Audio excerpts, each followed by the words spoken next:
My name is Jessica Miller, and if you think you've ever sacrificed everything for the people you love, only to be betrayed by those same people, then my story will stay with you long after you hear it, because I buried my dreams so that the home could survive. But in the end, I was the one thrown out, left standing in the cold with nothing but the broken pieces of my heart and the fire of revenge burning in my veins. I was 24 when I married Daniel Miller, a man everyone in my small Ohio town called dependable, the kind of man who wore pressed shirts and polished shoes, who opened doors and smiled in ways that made you feel safe. But I would soon learn that safety is an illusion, and that the very walls you help hold up can come crashing down with ruthless force when love is replaced by greed. In those first few years, Daniel and I lived in a tiny two-bedroom house.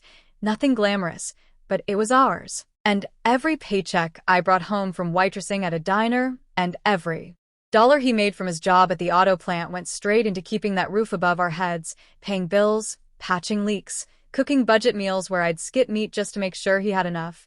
And whenever my heart wanted something more, college, traveling, art classes, I shoved it down, telling myself, "Not now, Jessica. The family comes first. Keep the dream buried for a little while longer." When our first child, Noah, was born, I put away my last piece of ambition and became a full-time mother, rocking him to sleep with one hand while paying bills with the other, smiling even when the lights flickered because I had chosen love over everything else. And by the time our second child, Lily, came along, I barely recognized myself in the mirror, a 28-year-old woman who had once wanted to paint canvases of the world but now measured her days in laundry loads, sleepless nights, and the weight of everyone else's needs. Daniel would come home smelling of oil and sweat, but also of beer. And when I asked him about the long hours, the overtime, the strange numbers in his phone, he'd brush me off with a quick kiss and a lie so practiced that I almost believed him, until I didn't.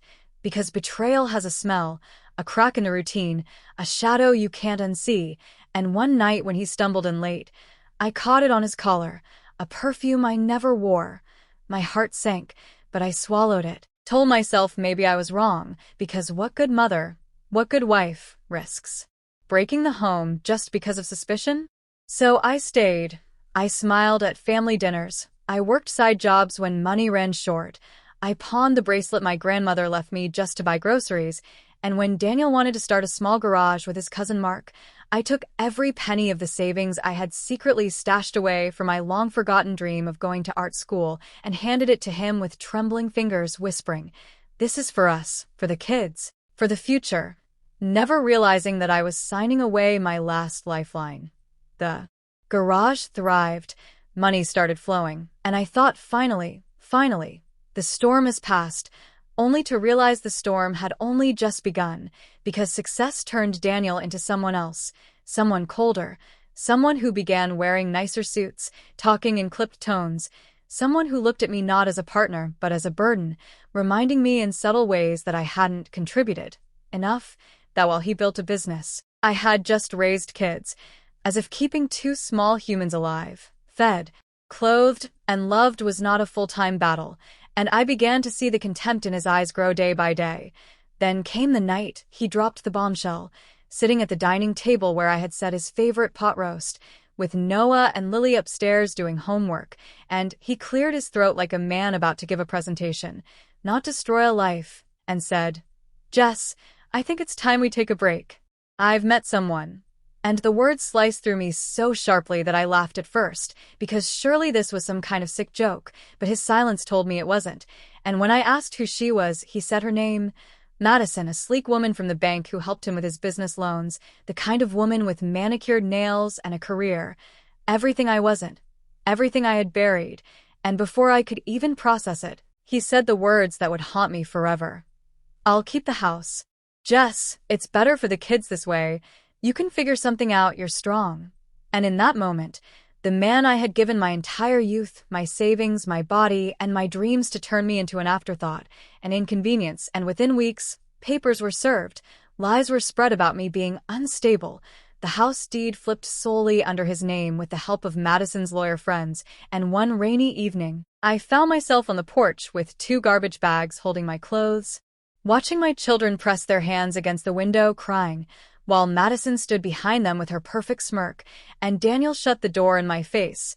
I wandered through motels, through couches of friends who couldn't take me in long term, through nights where I questioned whether disappearing altogether would hurt less, but every time despair tried to pull me under, I remembered Noah's tear-streaked face, Lily's trembling voice saying, "Mom, don't leave us," and I knew I couldn't vanish. I had to fight, so I scraped myself back together, working 2 jobs, cleaning houses by day, waiting tables by night, sleeping in my car when I couldn't afford rent, saving every crumpled bill like a soldier saving bullets, and while I scrubbed floors and refilled coffee cups, I studied law documents, business filings, the garage's accounts that Daniel thought I'd never get access to. But he forgot that his cousin Mark had a big mouth when drunk, and I listened, piecing together every shady deal, every under-the-table payment, every tax evasion trick, and slowly I built a weapon, not of guns, but of truth, of receipts, of patience.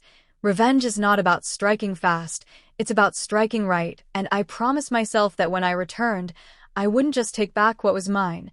I would take everything he tried to bury me under.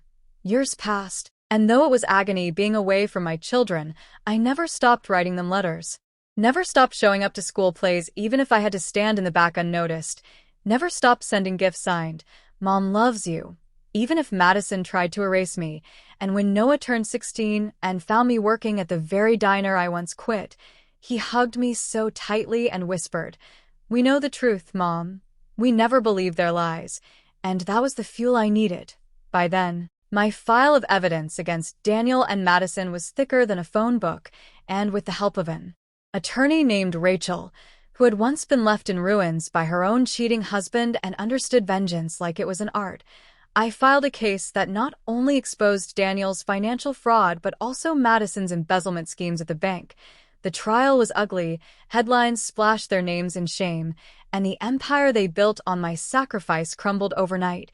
Assets frozen, business seized, reputations destroyed. And when the judge finally ruled in my favor, granting me not only financial restitution but partial custody of my children and a share of the business that I promptly sold to start fresh, I walked out of that courtroom not with bitterness but with a smile, because I had buried my dreams once to keep a home alive, but now I was resurrecting them from the ashes, stronger than ever. I enrolled in art school at 38, with Noah and Lily cheering me on, and every brushstroke I painted was dipped in the memory of my pain but also in the colors of my triumph, because they thought they buried me, but I was a seed, and I grew back with roots so deep they could never uproot me again.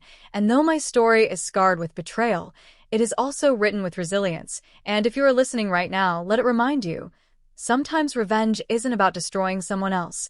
It's about reclaiming the parts of yourself they thought they had destroyed forever.